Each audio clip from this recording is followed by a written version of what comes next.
Jesus. Amém?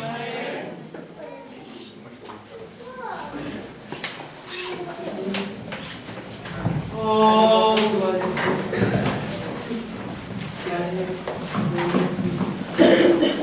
Para ficar melhor, salve todos na paz do Senhor Jesus. Amém. Fico muito feliz, estou muito feliz há muitos dias, desde o convite do presbítero. E quando chegou para mim, quero te convidar para estar ministrando a palavra no congresso. E eu fiquei muito feliz de estar aqui, se não me engano, a terceira ou quarta vez, trazendo a palavra.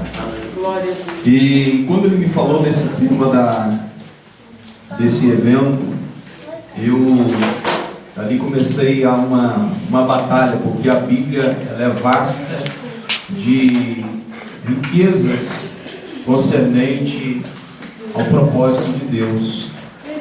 Ela é uma imensidão, e mais que a gente consegue, pregue, a gente vai ter sempre novidade da parte de Deus, porque a palavra de Deus ela continua renovando o nosso conhecimento. Amém? Por isso eu fico feliz.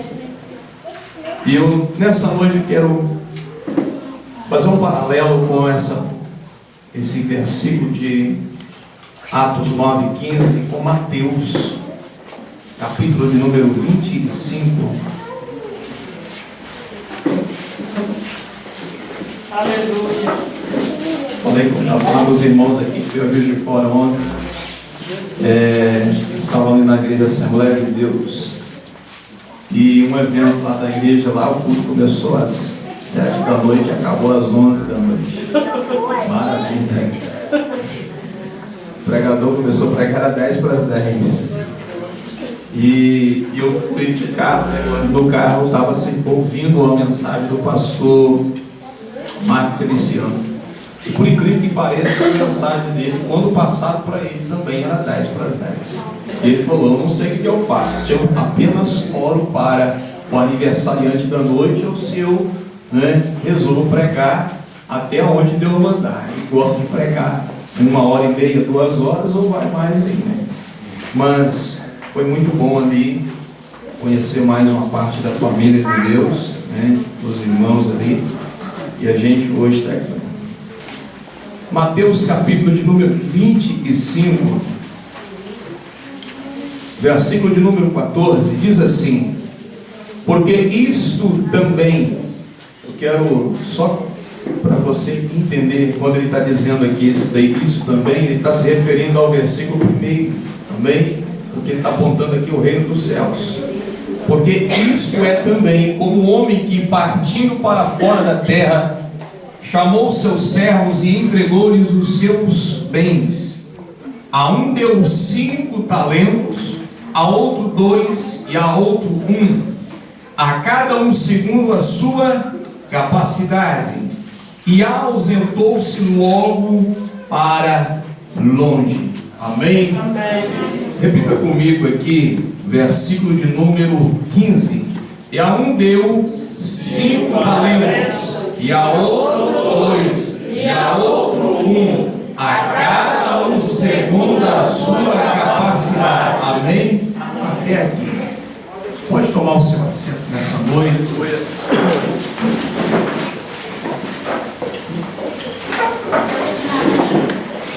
Amados irmãos, todos nós esperamos ser um escolhido de Deus. A palavra diz o seguinte: muitos são chamados, mas poucos são os escolhidos. Início agora desse final do mês de junho, nós realizamos uma peneira de futebol aqui no campo do Arrancador. E tinha uma meninada, então, os meninos que nasceram em 97, 98, 99, 2000, teve vários meninos para fazer aquela peneira, onde foram selecionados 4 adolescentes de idade de 99, 2000, e outros 2 de 97 e 98. e foram selecionados para fazer teste em grande clube de futebol, né? E 2 já estão fazendo teste no Clube Bahia, já foram para lá, já estão lá, e os outros ainda vão aqui para o estado do Rio de Janeiro. Então isso, ali quando há aquele processo, o olheiro ele fica observando cada pessoa, cada um dos meninos, né? E aquele que desponta algumas coisas interessantes, ele vai separando. Ele vai separando e vai deixando, ó, coloca isso aí na lista, marca o nome dele, ou a camisa dele, ou a cor dele, ou a chuteira, alguma coisa, vai marcando aí, e depois eu quero sentar e conversar com eles. Foi muito bom ali, né, ver o pastor do Rio de Janeiro, né, os irmãos lá que trabalham com empresário, né, e vieram.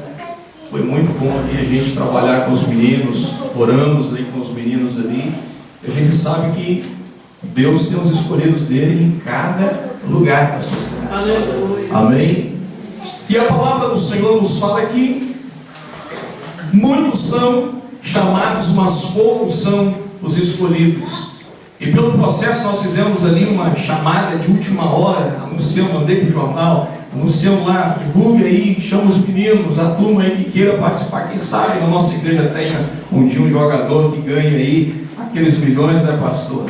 E possa mandar, meio que mandar às vezes uma Kombi para a igreja, mande logo um ônibus. Maravilha, aí você pode ir para o Rio de Janeiro, pode fazer a obra de Deus. Eu sonho com essa estrutura um dia, né? Para isso a gente tem que aprender que tudo tem um processo da triagem.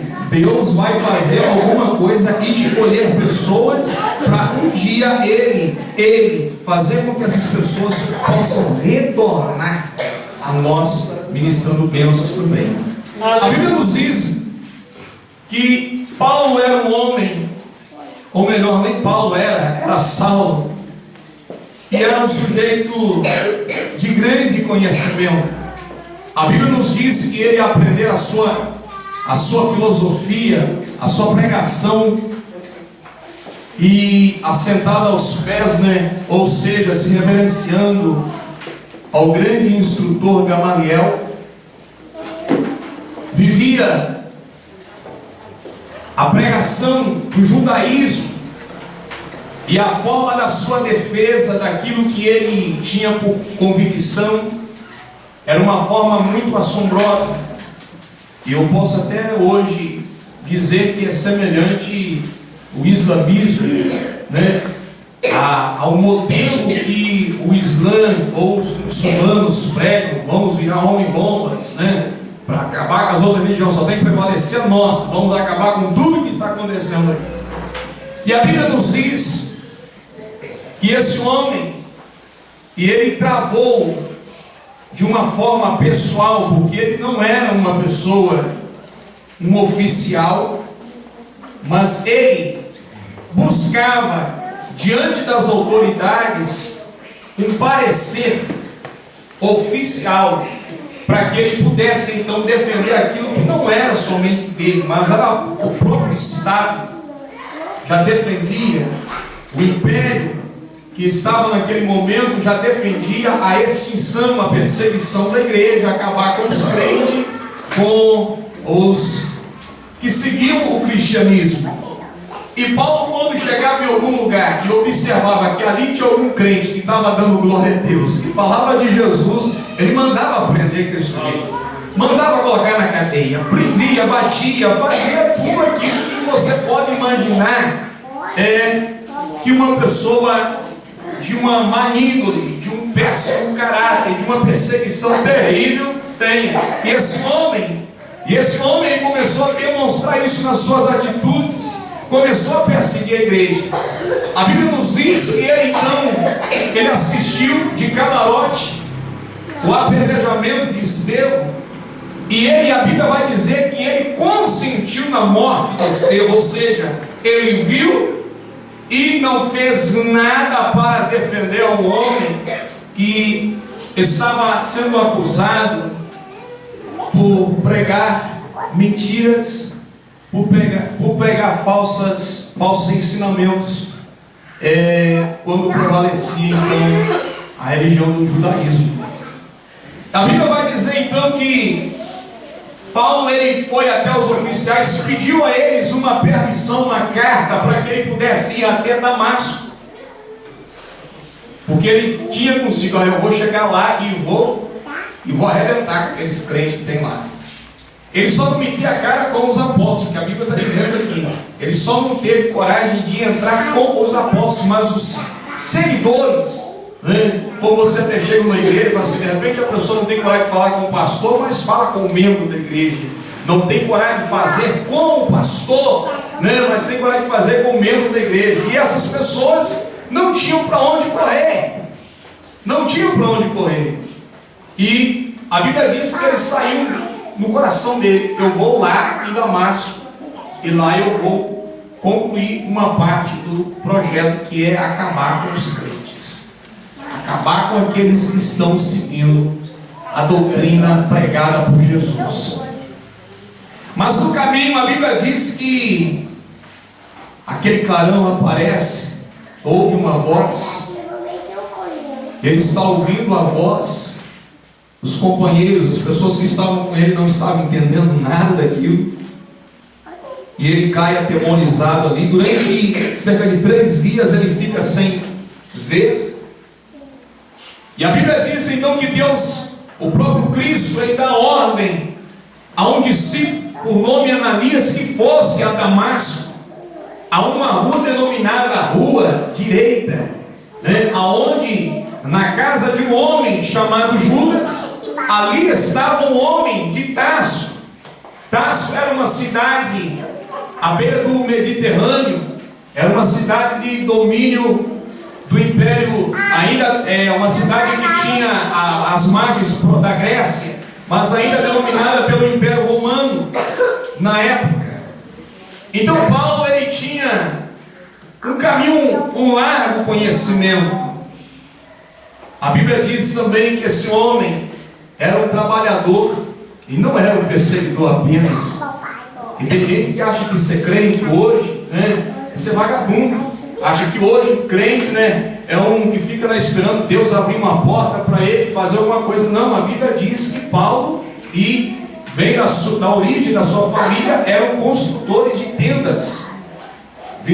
Faziam tendas, vendiam tendas. Então isso estava no ofício, estava no sangue, já vinha da tradição da sua família. E esse homem com todo o seu jeito de ser, trabalhava, estudava, exercia ferrenhamente a defesa da sua crença, da sua fé, e ele colocava para quebrar. Eu defendo o que eu acredito e sai da reta que estão pregando uma coisa contra o que eu acredito. Sai da reta. Então ele tinha um jeito mais duro de pregar, tinha um jeito de... A Bíblia diz que ele disputava nas sinagogas. Ele aprendia com Gamaliel e depois ia para a sinagoga para disputar e ele vencia. O homem não era fácil não. O homem ia para a sinagoga, disputava com todo mundo e saía de lá vencedor. E as pessoas tinham de si curvar diante do que ele pregava. Então o que nós podemos observar?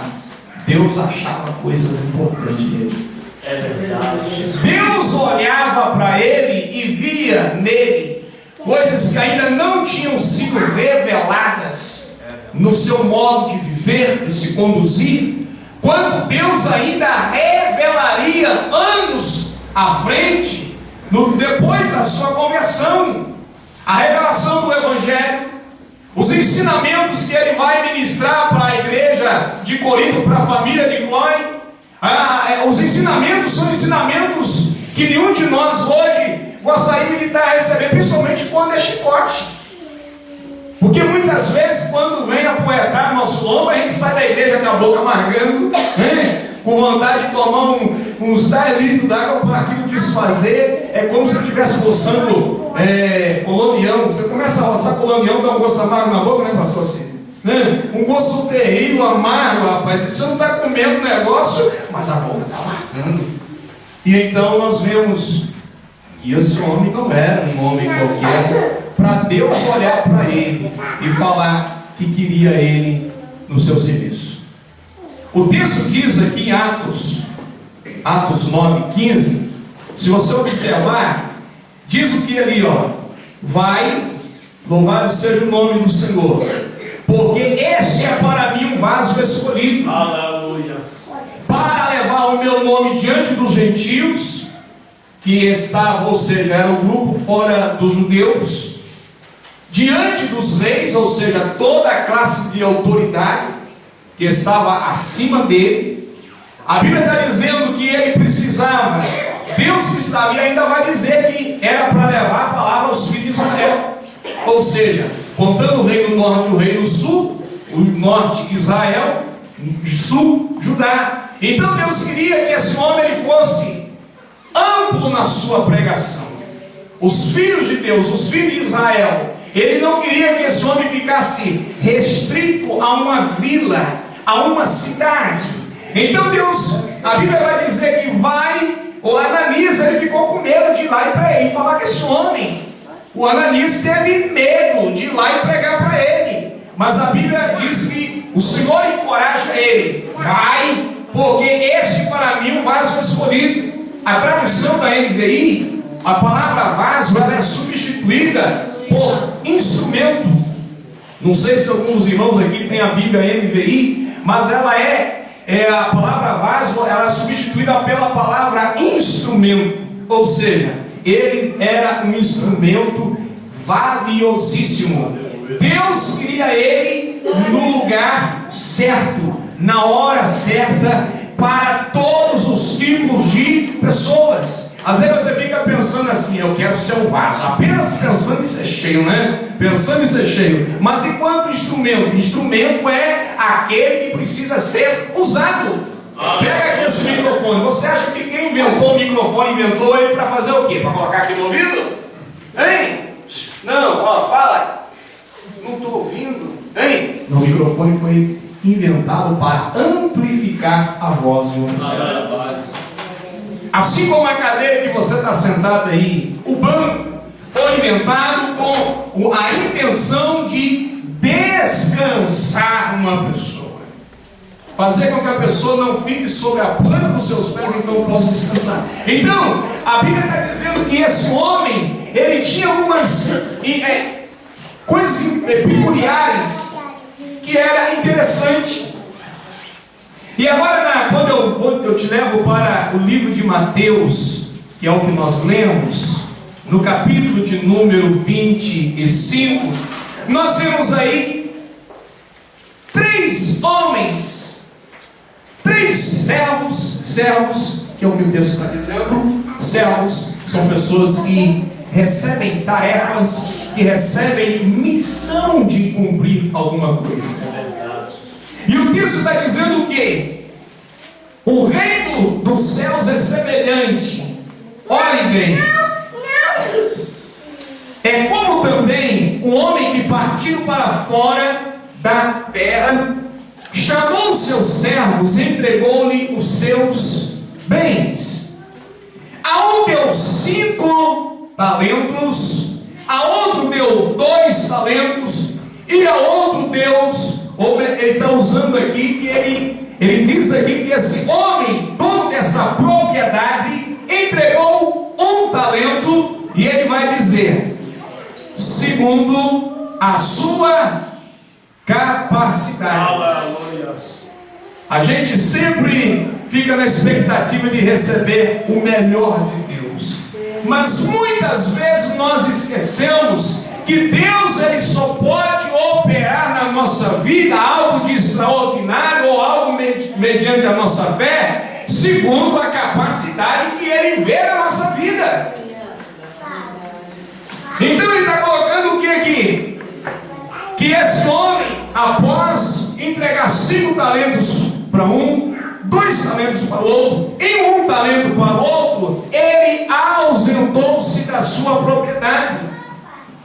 Aquele que recebeu 5 talentos, ele correu, granjeou. A outra tradução vai dizer que ele procurou emprestar aquele talento, porque era recursos financeiros, e ele emprestou e ganhou outros 5. O que recebeu 2 talentos, ele pegou, emprestou os 2 e ganhou outros 2. Mas o que recebeu 1 talento, ele correu, cavou um buraco no chão, enterrou aquele único talento. E quando o Senhor voltou e falou: agora é hora de eu ajustar contas, é hora de eu ajustar contas, chegou o que tinha recebido 5, todo feliz, todo feliz. Aqui, o Senhor me deu 5, olha, eu fui ali, eu consegui arrumar mais outros 5. Olha, chegou que veio com 2, olha, eu fui ali, aí emprestei, eu negociei ali, ó, e eu consegui mais 2. Aleluia. Aí chegou, por último, chegou aquele que tinha recebido 1 talento. Aquele que tinha recebido apenas 1 talento, ele falou: eu sei que o senhor é um homem injusto, o senhor não é um servo, não. O senhor está querendo colher onde o senhor não plantou, o senhor está querendo juntar onde o senhor não espalhou, e eu sabia que o senhor estava querendo com isso, peguei e enterrei isso aí, sabe? Quando o senhor voltasse, eu ia te devolver. Não, eu não ia trabalhar de graça, não vou fazer nada de graça, não. Ué, e o Senhor falou com ele assim: olha, você é um servo mau, negligente. Se você sabe que eu ajo dessa forma, então devia ter pegado esse talento e colocado ele na mão dos banqueiros, que ia me render juros. Eu ia colocar isso lá na mão dos banqueiros, e quando eu voltasse, eu ia receber tudo certinho, ainda com a correção. E falou: agora, os que venderam os seus talentos, granjearam outros talentos, vão entrar para participar comigo da festa. Mas você vai ficar do lado de fora, nas trevas exteriores.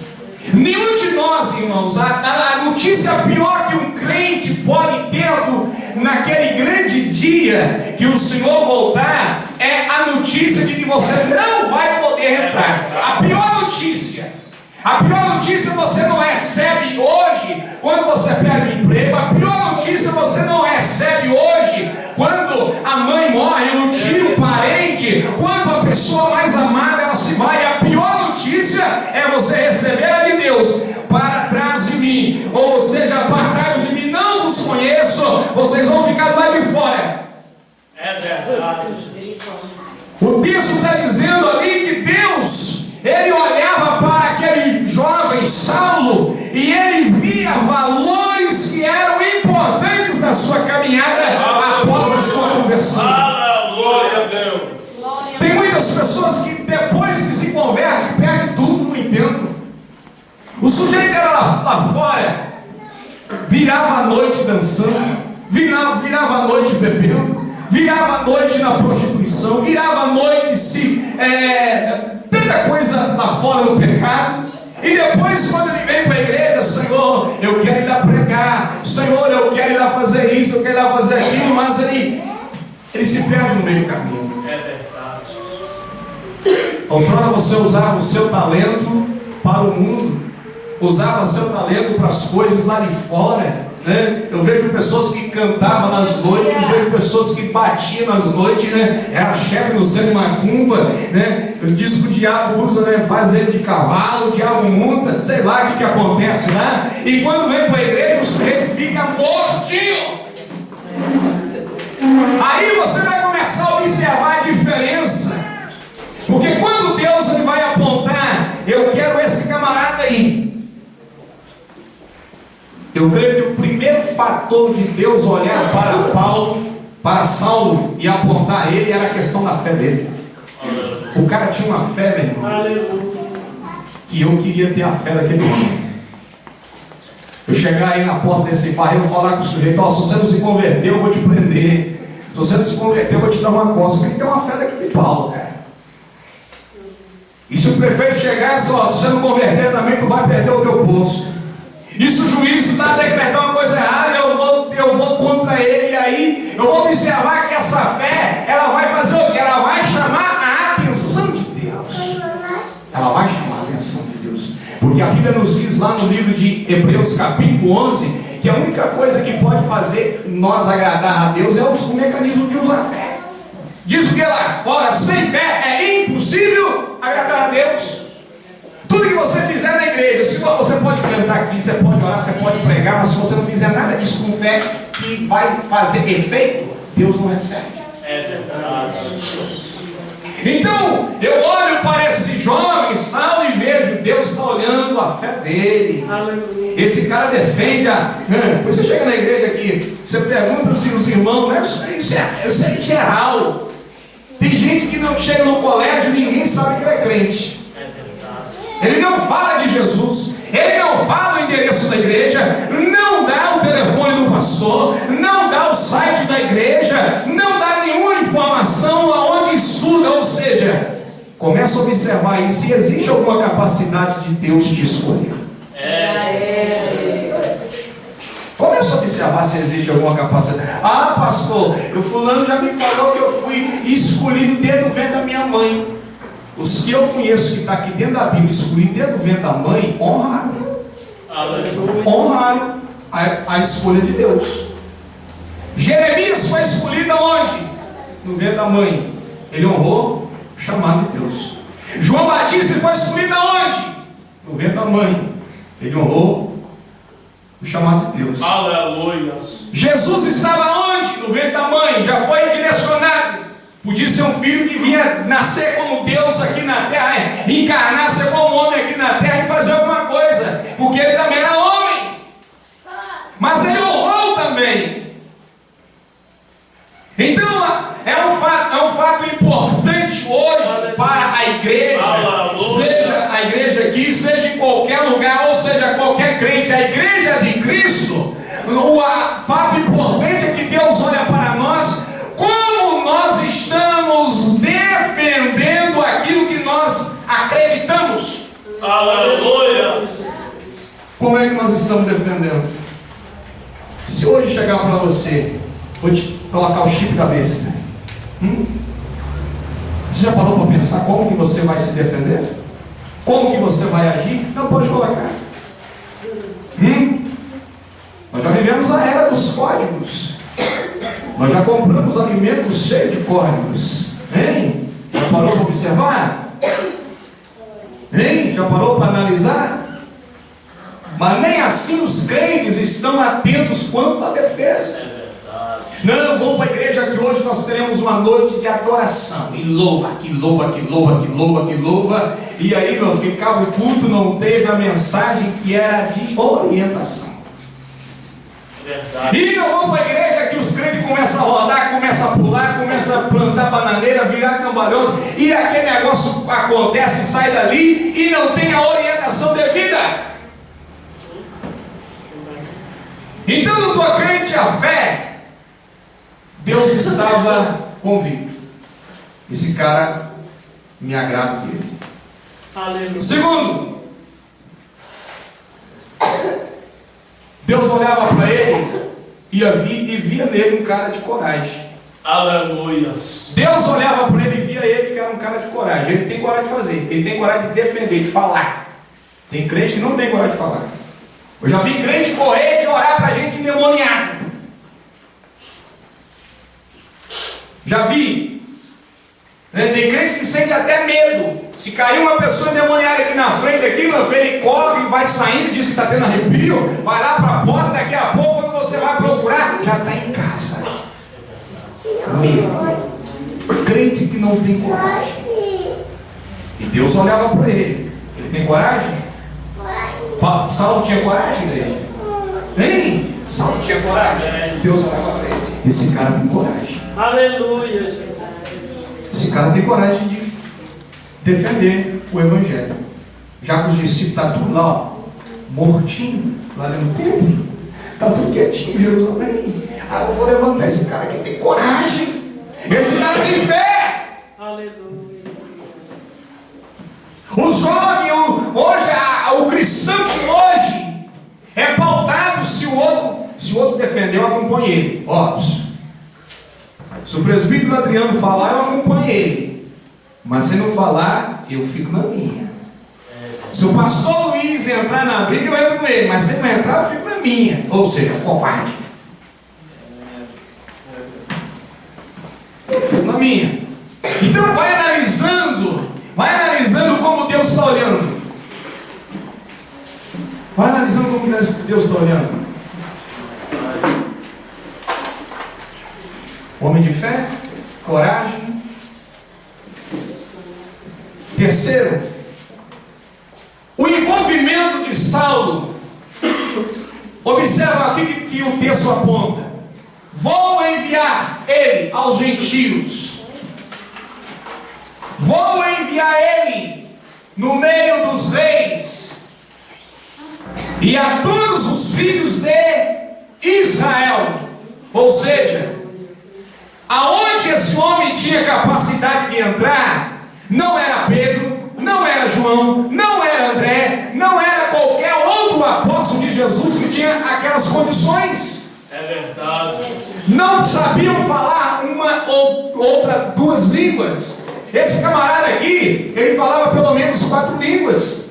Ele tinha acesso em diversos tribunais. Ele chegava, falava, se defendia, tinha coragem. Então o poder de influência dele chamou a atenção de Deus. Aleluia. A quem você hoje é capaz de influenciar? Ele chamou a atenção de Deus. Ele chamou a atenção de Deus. Glória a Deus. Esse cara tem poder, cara. Esse cara manda e o pessoal está obedecendo. Só que lá tem um bando de gente medroso lá embaixo que está obedecendo essa ordem e está no lugar errado. Então eu vou. Deus usa esse mecanismo como o que? Estratégia. Você pensa que Deus vai colocar um crente dentro de uma grande empresa, vai fazer o quê? Só para ganhar dinheiro, para comer arroz, angu e feijão? Nem!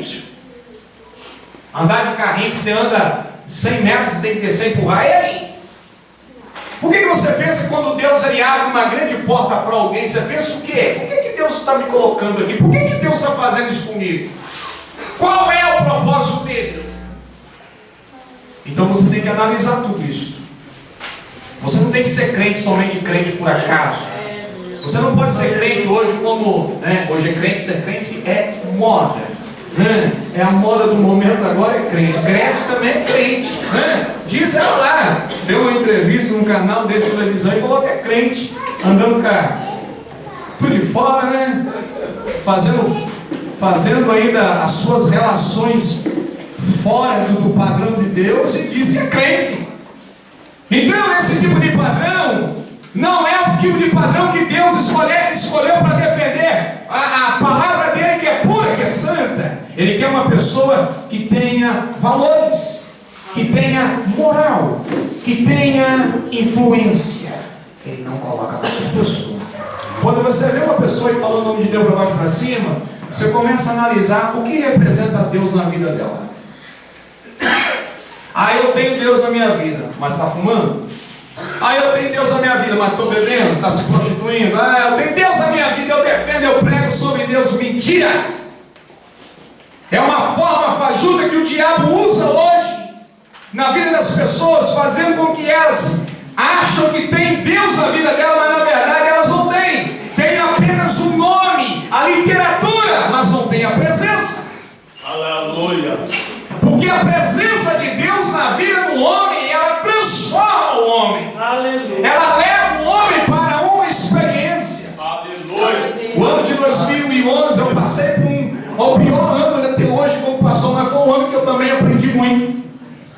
Misericórdia, eu levei cada cacetada. Apanhei daqui, apanhei dali, meu Jesus, de janeiro a dezembro.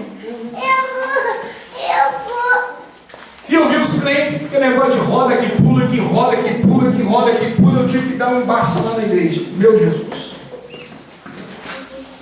Eu comecei a observar. Eu dei a corda. Vamos lá. Fiz igual Deus faz. Vamos ver até onde você vai. Depois, quando eu comecei a observar que não estava produzindo edificação, crescimento espiritual, melhora, transformação, eu falei, pá! Isso já está virando anarquia. Porque pular rodar, plantar bananeira, fazer trenzinho, né? Se não houver transformação, eu aprendi que quando o Espírito Santo de Deus entra na vida do homem, ele transforma. Esse negócio de crente que diz que está cheio do Espírito Santo, chega no culto, chega na vigília. Eu proibi meus membros de vigília, proibi lá. Só vamos vigília, a vigília que eu estiver presente e que o cartaz estiver colocado lá na parede. Tem carta que chega lá hoje, eu nem leio mais.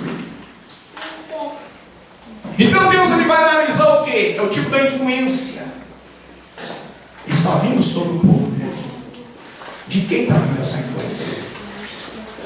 Qual é esse modelo de influência? Vai produzir o que? Crescimento? O sujeito tem gabarito para manter isso aí?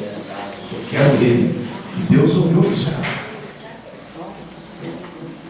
Essa cara falava uma, duas, três, quatro línguas, sabia, podia viajar para um lugar, viajava para o outro, era um trabalhador. E outra coisa, você acha que Deus também só chama a gente que está parado? Olha para o teu irmão que está do teu lado aí. Se você quer ser chamado por Deus, fala com ele. Seja um trabalhador. Eu não conheço, eu não vi na Bíblia Deus chamando vagabundo nunca. Não vi. Quando Jesus chamou Mateus, ele estava onde? Estava lá na alfândega, né? Era um ministro. Estava lá, cuidando de tributos.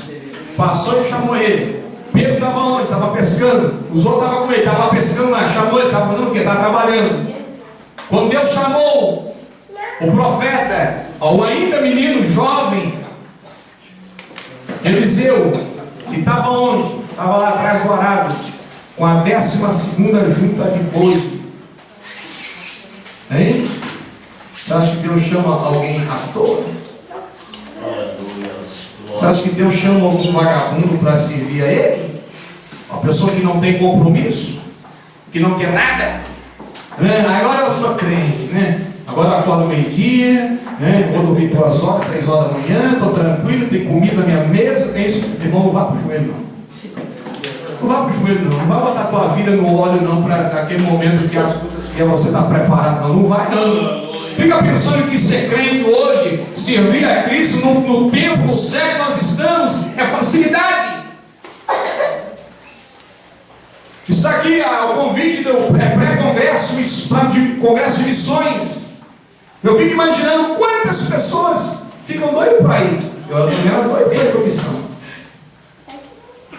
Quando eu ouvia rádio, há muitos anos atrás, ainda jovem, lá em casa sempre nós ouvimos essas rádios de fora, de longe. São Paulo, Rio Grande do Sul, não, aquela rádio de Santa Catarina, Marumbi. E eu via lá falando de missões, Jesus, um dia eu quero ir, Hoje eu falo, eu não quero não.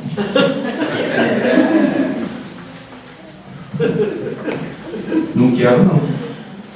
Me deixa aqui. Vou ficar igual Jeremias. Chamou, vou te dar cama, vou te dar coisa boa lá na Babilônia. Ele falou assim, não me deixa aqui, deixa o pessoal lá, eu quero ficar aqui. E ele teria o melhor, mas ele preferiu, eu vim para aqui, mas não vou. Sabe por quê, irmãos? Nós vemos muitos crentes aventureiros. Ser chamado por Deus ele faz isso, traz todo mundo para dentro da igreja, ele reúne todo mundo e ele começa a observar a capacidade de cada um dentro da igreja. Aleluia. Tem gente dentro da igreja que está querendo virar pastor e o outro dentro da igreja, não, quero virar agora apóstolo dentro da igreja, não, agora eu quero ir. O sujeito não faz missão do lado da sua casa. É verdade. Nem no meio da tua família tu prega. Quando? E se nós observarmos na história de Paulo, vamos observar que havia um ensinamento familiar sobre o judaísmo. Não é uma coisa qualquer não. Hoje as pessoas querem, eu quero ser um escolhido, eu quero ser cheio de Deus na minha vida, cheio do Espírito Santo. Meu irmão, o cara não lê Bíblia, o cara não vai orar, o cara não jejum, não vai no monte. Se tiver uma oportunidade, não, eu vou lá na igreja que está mais perto da minha casa, que lá não tem que sujar o joelho, não tem que sujar a calça, que é isso, que é aquilo. Cheio. Aí está pensando que vai fazer missão, vai chegar lá, achar a rua de ouro, né? Está achando que a rua lá é de cristal, é de bronze, as casas, tudo bonitinho, né? Não, meu irmão, a missão exige. Aleluia. Ela exige um preparo. E você está achando que foi por que Deus fez isso com esse camarada aqui? Primeiro eu vou cegar ele. Opa. Primeiro eu vou cegar ele. Vou fazer ele entender quem sou eu.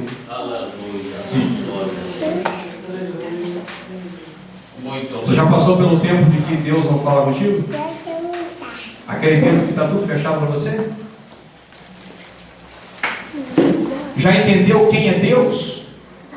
Porque tem muita gente que está no meio, eu vou fazer a obra do Senhor, mas é a obra, quer fazer a vontade sua, não a dele. E a Bíblia nos diz no livro de Mateus, capítulo 6, versículo de número 9, na oração do Pai Nosso, Jesus vai ensinar o quê? Seja feito a tua vontade. Aleluia. Eu acredito que então nessa caminhada para algum propósito de Deus, eu tenho que deixar primeiro a vontade de Deus. Se eu tiver crédito com Ele, eu vou pedir alguma coisa. Mas eu tenho que deixar na vontade dele. Jesus, quando estava lá para ser crucificado, ele falou: Pai, se for possível, passa de mim esse cálice. A morte estava ali, já esperando o momento de pegar ele. Mais um. Mas ele falou: Pai, se for possível, passa de mim esse cálice. Por que ele falou isso? Ele pensa: não, ele era Deus, ele, né, não, ele era ser humano. Ele também sentia dores. Você vai olhar para o pastor, hoje as pessoas olham para o pastor, figura do super-homem. Um pastor que não quebra, um pastor que não chora, um pastor que não tem lutas, um pastor que não pode parar, um pastor que não pode se esconder, um pastor que não pode isso, não. Irmão, a caminhada ela é longa. Aleluia. E aí, quando você pega a peneira, quando você passa a peneira, geralmente você na peneira, você vai coar o feijão, cai aquelas pedrinhas, o que você vai aproveitar fica reservado. E Deus, Ele continua fazendo isso até hoje. Ele continua fazendo isso até hoje.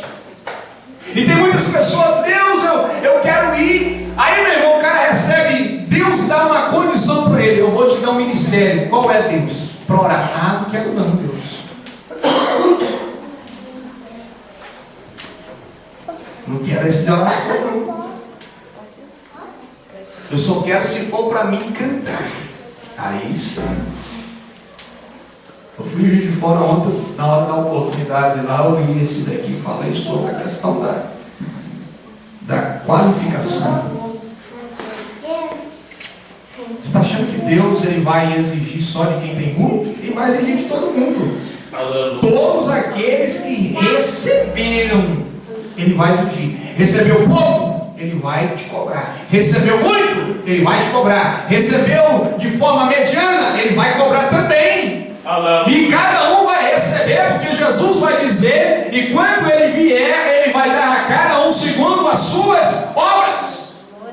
Então começa a analisar o que você tem feito, a tua forma de vida, a tua forma de defender o Evangelho, a tua forma de administrar pessoas. Deus está olhando isso.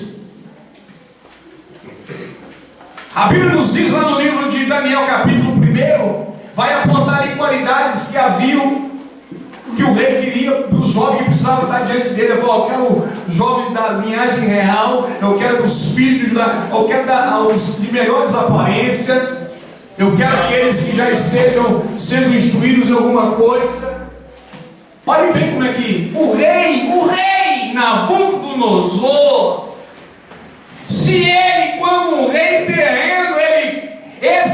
diga algumas qualidades ou bastante qualidades para alguém estar diante dele, quanto mais Deus, o Criador dos céus e da terra. Aleluia.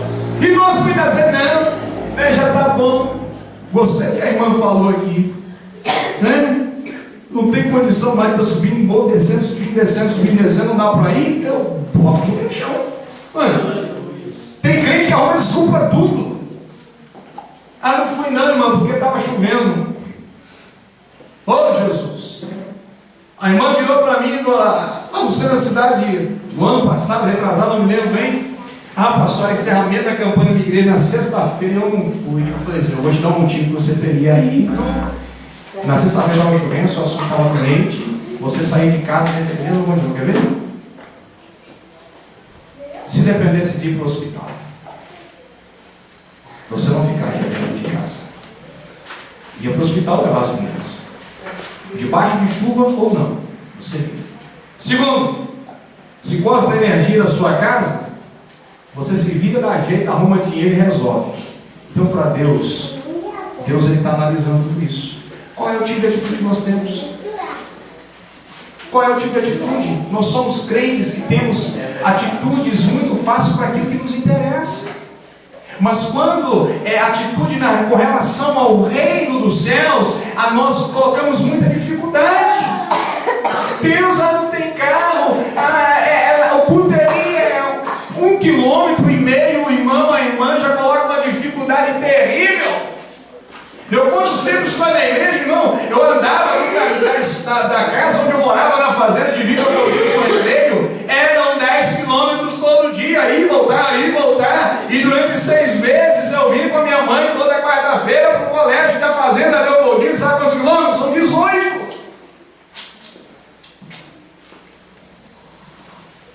Ia de fazenda a fazenda, culto, reuníamos ali, era uma maravilha.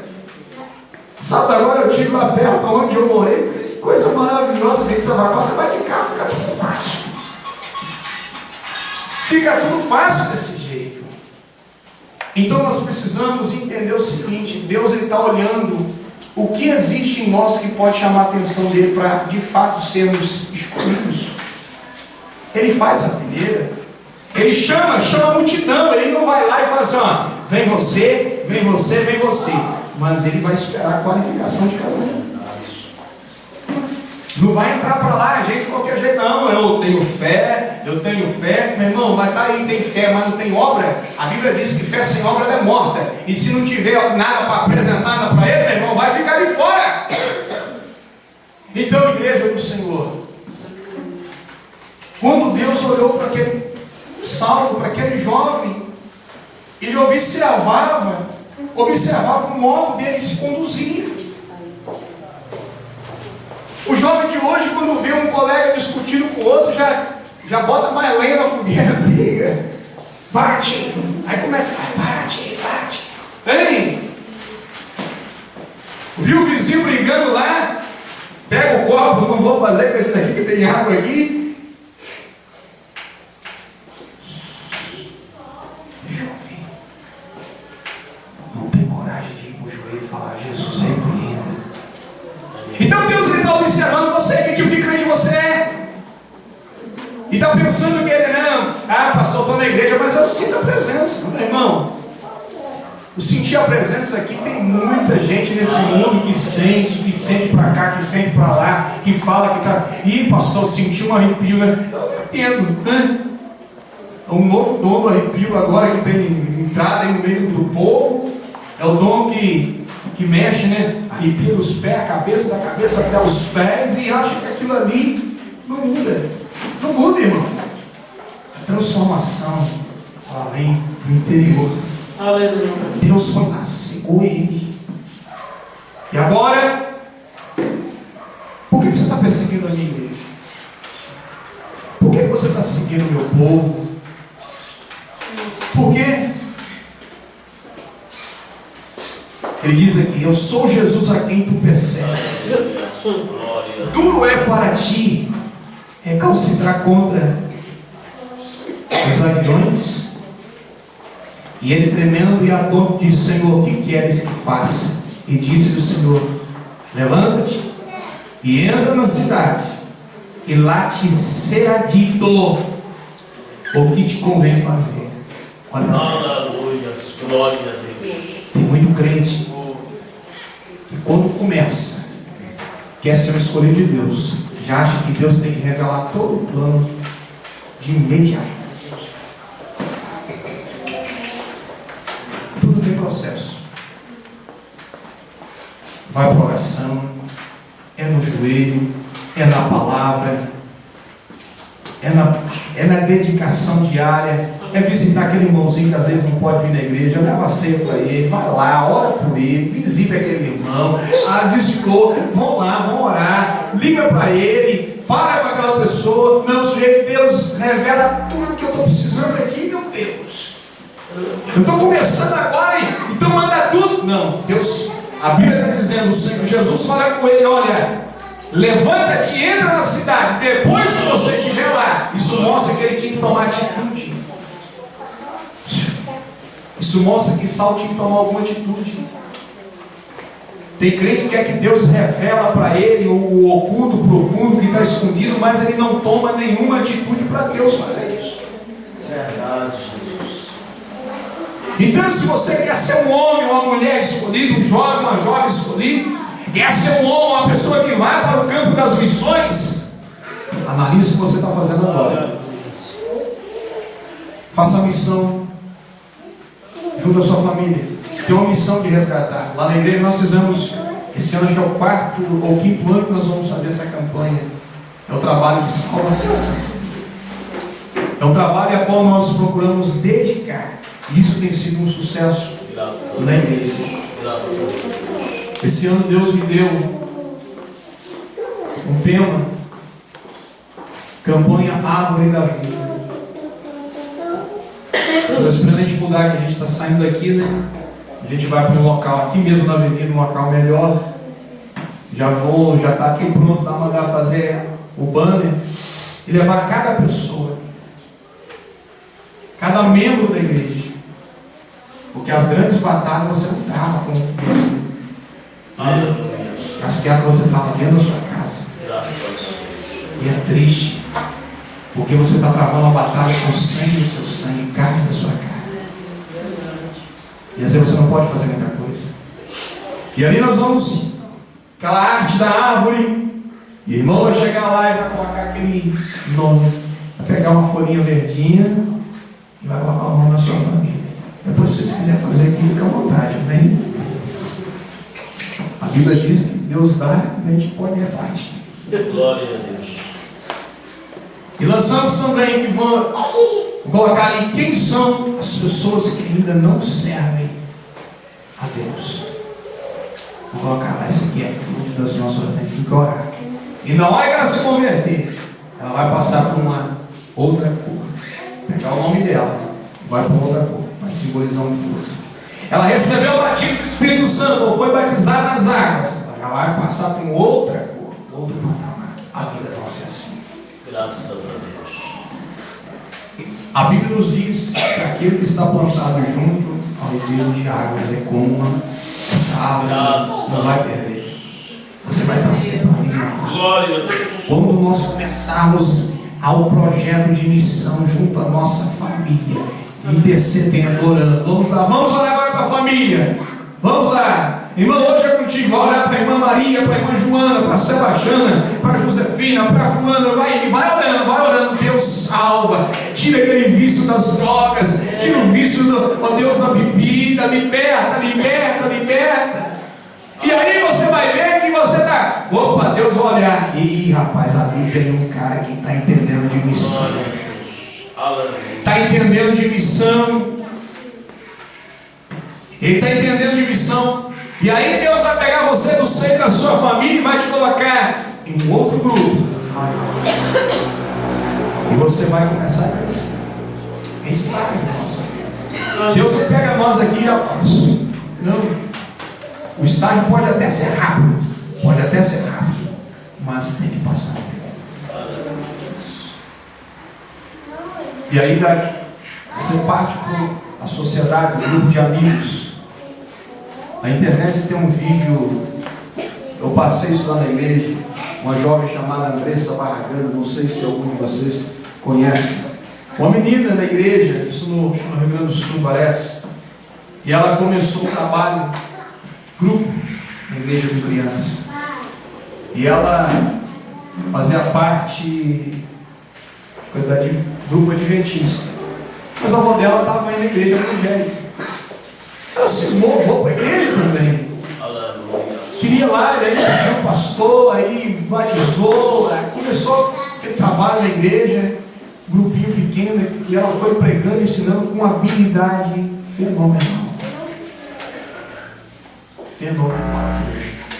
E ela, o grupo foi crescendo, aí foi ampliando, foi trazendo mais crianças, trabalho na igreja, pintura, até programa na rádio, a menina estava fazendo uma coisa fantástica. Um dia ela estava indo para pregar e veio a fatalidade. Um acidente de carro. Matou aquela mulher. Mas ficou o testemunho. Antes da morte, ela registrou toda o seu testemunho. Eu creio que foi algo da parte de Deus mesmo, para acordar a geração de hoje. Quantos têm que morrer para nós podermos entender o plano de Deus? Pastores aqui devem ter chegado a assistir o filme Transformação. O pastor também, defendendo a igreja, também passou por uma situação da morte, para que os outros acordassem para o plano de Deus. Às vezes alguém tem que morrer. Às vezes alguém tem que morrer. E o que é essa morte? É uma semente. Para que uma árvore venha nascer, uma semente tem que morrer. Você não pode reter ela. Você guardando ela não vai produzir. Então Deus ele vai analisar na nossa vida o que? É o nosso poder de interferência. Vamos nos gastar. Vamos nos doar. Se nós estamos na casa do Senhor, não vamos ficar como mortos dentro da igreja. Vamos lá, vamos nos gastar, envolver, evangelizar. Você tem quantos mecanismos de pregar a palavra do Senhor? Tem o jeito, tem a rádio, tem o panfleto, tem o jornal, tem a internet, tem o celular. Vamos nos gastar. Ou seja, ainda não estamos fazendo nada. É verdade. É isso que vai chamar a atenção de Deus. Mas se eu entro na igreja, fico de braços cruzados. Se eu entro na igreja, fico observando. Louvor hoje, ó. Não ficou legal não. Aquele irmãozinho lá cantou desafinado, o outro lá não tocou direito, o irmão na batida. E você começa a observar, Deus, você está sendo reprovado. Está sendo reprovado. Mas se você tem qualidades, coisas que chamam a atenção de Deus e são importantes para o uso dele, pode ter certeza que ele vai escolher. Ele colocou aqui: esse aí é para mim um vaso escolhido para levar o meu nome. Aleluia. É um instrumento de Deus. Hoje nós vemos as pessoas, pastor, o irmão chegou agora, tem pouco dia da igreja, está falando na igreja, o fogo está caindo, e eu estou aqui. Irmão, eu fui criado, nasci na igreja, tinha um irmão que morava vizinho nosso lá na fazenda, 20 anos de crente. 20 anos de crente não tinha sido batizado no Espírito Santo.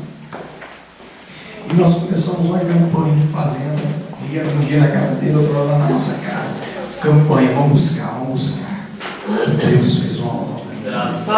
Agora você imagine bem, se ficássemos ali, irmão, você vai buscando aí, irmão, e nós vamos orando aqui, mas se não houvesse unidade, apoio um ao outro, irmão, vai orando, vai buscando, vai clamando, vai dando condições para Deus fazer. Se você não tratar no seu coração, eu quero ser livre daquilo que me impede, eu quero ser livre do pecado, não tem como Deus fazer uma obra, você não está dando invasão, permissão para Ele. Apocalipse vai dizer: eis que estou à porta e bato, se alguém ouvir a minha voz e abrir essa porta, eu entrarei. Ou seja, isso é uma condição. Para Deus olhar para mim, para escolhido.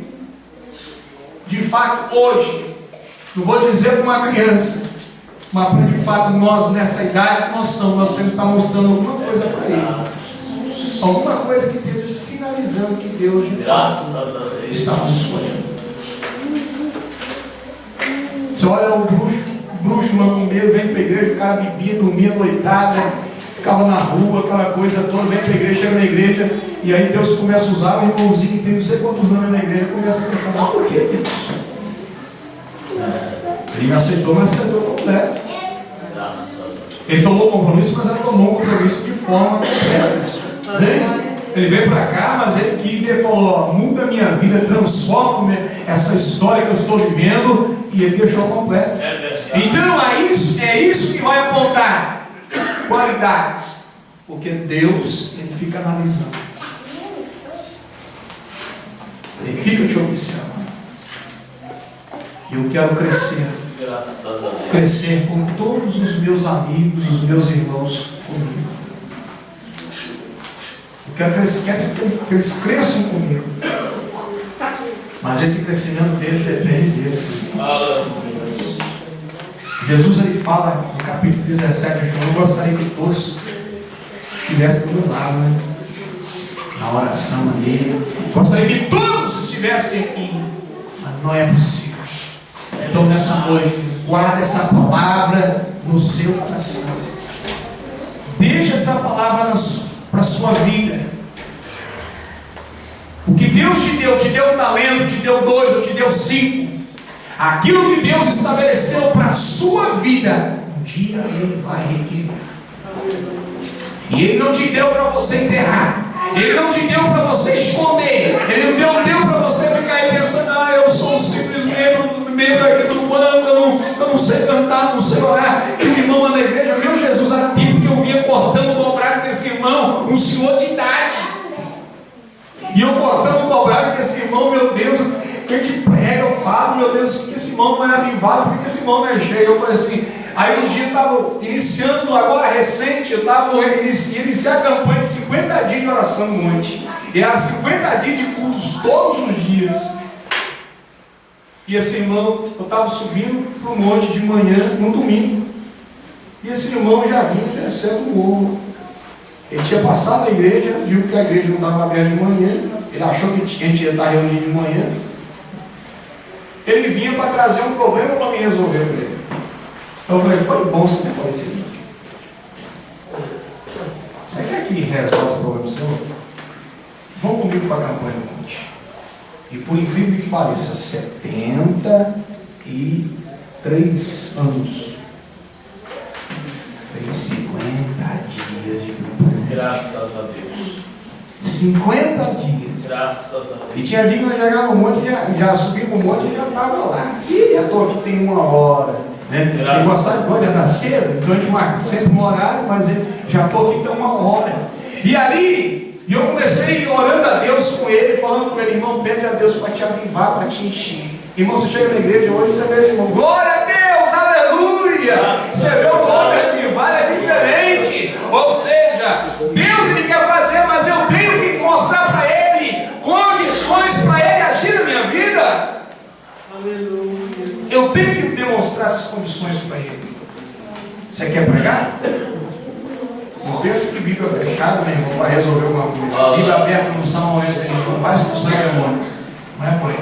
Você precisa ter autoridade de Deus para a sua vida.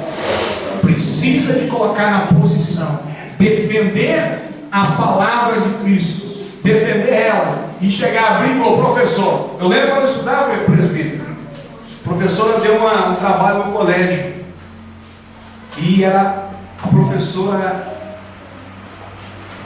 catequista. E ela deu um trabalho no colégio. Eu falei assim, eu posso escolher o tema que eu quiser para me falar? Pode. Então tá bom. E na época eu peguei e fui falar, abordar exatamente uma coisa que ela, como professora, ela estava crendo, de reencarnação. Eu falei assim, eu estou arrumando barulho, estou arrumando briga. pequeno. Mas eu aprendi que esse negócio que ela está falando aí, ó, não é correto não. E naquele dia eu levei para a escola. Olha bem, criança. Levei para a escola, pedi a diretora lá a caixa de som, o meu rádio, um aparelho, um rádio com fita cassete. Eu falei assim, eu quero que a só escuta essa mensagem. De onde vim para onde eu vou. Pastor Idecaso Takayama, quando veio Leopoldina, na década de 90, 95, se não me engano. Quando veio Leopoldina. E ele contando a experiência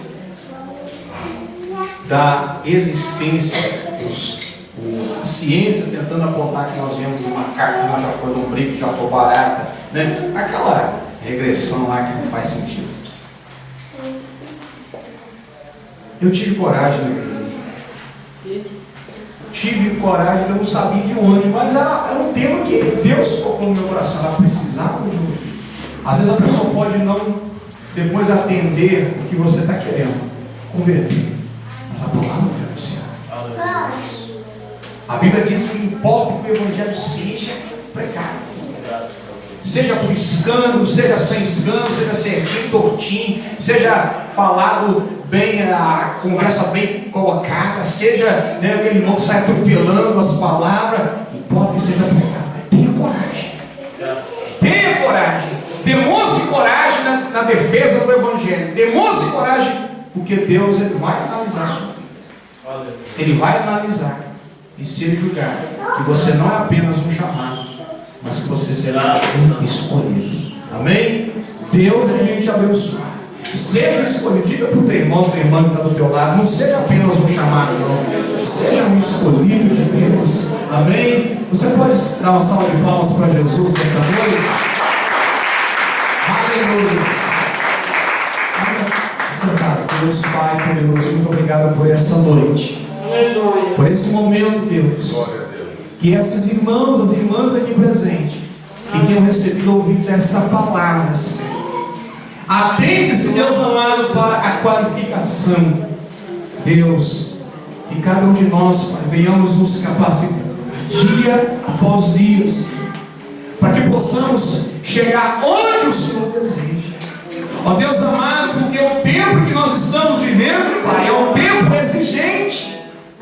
É um tempo que exige de nós, ó Pai, dedicação. É um tempo que exige de nós oração, jejum, palavra, busca, santidade. Deus, implante em nós o Espírito da verdade, Senhor, da Tua palavra, a palavra que transforma, ó Deus, a palavra que cura, a palavra que salva o homem perdido. Que seja na vida de todos os irmãos, em toda a igreja do Senhor, em nome de Cristo Jesus.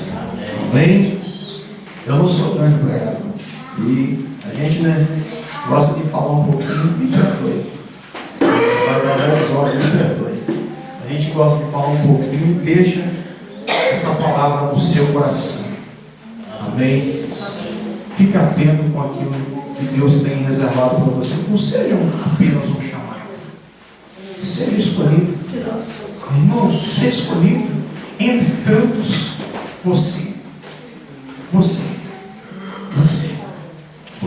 foi escolhido porque Deus viu algo em você. Ele olhou para você e viu que você tem uma capacidade. Alguma coisa chamou a atenção dele. Assim como em Saulo melhor, tinha coisas importantes que Deus queria. Aleluia. E foi assim que o Evangelho ganhou o mundo. Se não fosse aquele jovem Saulo, a gente estava esperando Jesus igual os judeus, ficar tudo quietinho dentro de casa, com medo. Tá? Mas Deus viu, ele tem um cara de coragem. Assim que ele está defendendo o judaísmo, agora vou defender o cristianismo. Amém? Deus possa te abençoar. Eu agradeço por essa oportunidade, pastor Luiz, presbítero, muito obrigado. Deus possa continuar abençoando esse ministério.